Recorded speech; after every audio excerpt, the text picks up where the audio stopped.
بسم اللہ الرحمن الرحیم۔ حدیث مبارک صحیح مسلم۔ رسول صلی اللہ علیہ وآلہ وسلم نے فرمایا، اذان کی ابتدا کس طرح ہوئی؟ حضرت عبداللہ بن عمر رضی اللہ تعالیٰ عنہ سے روایت ہے کہ مسلمان جب مدینہ آئے تو جمع ہو جاتے اور نماز ادا کر لیتے، اور کوئی آدمی ان کو نماز کے لیے نہیں پکارتا تھا۔ ایک دن انہوں نے اس بارے میں گفتگو کی۔ ان میں سے بعض نے کہا کہ نصارہ کے ناقوس کی طرح ناقوس لے لو، اور بعض نے کہا کہ یہودیوں کی طرح سین۔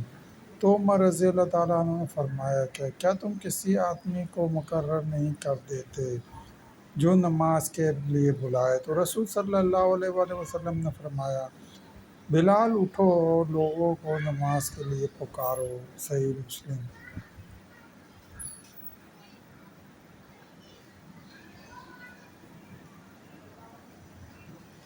اذان کے کلمات دو مرتبہ، اقامت کے کلمات ایک کلمے کے علاوہ ایک بار کہنا۔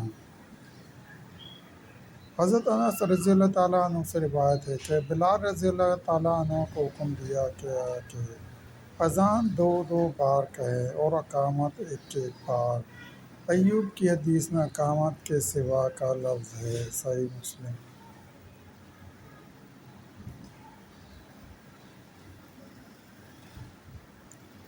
حضرت انس رضی اللہ تعالیٰ عنہ سے روایت ہے کہ صحابہ رضی اللہ تعالیٰ عنہ نے لوگوں کو نماز کے وقت کی اطلاع دینے کے لیے مشورہ کیا کہ جس چیز سے نماز کے وقت کا علم ہو جائے۔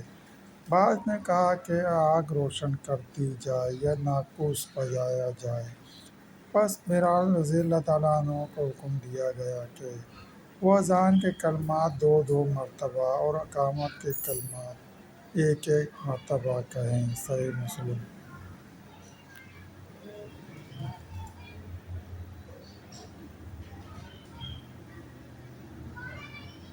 حضرت انس رضی اللہ تعالیٰ عنہ سے روایت ہے کہ بلال رضی اللہ تعالیٰ عنہ کو حکم دیا گیا کہ اذان کو دو مرتبہ اور اقامت کو ایک مرتبہ کہیں۔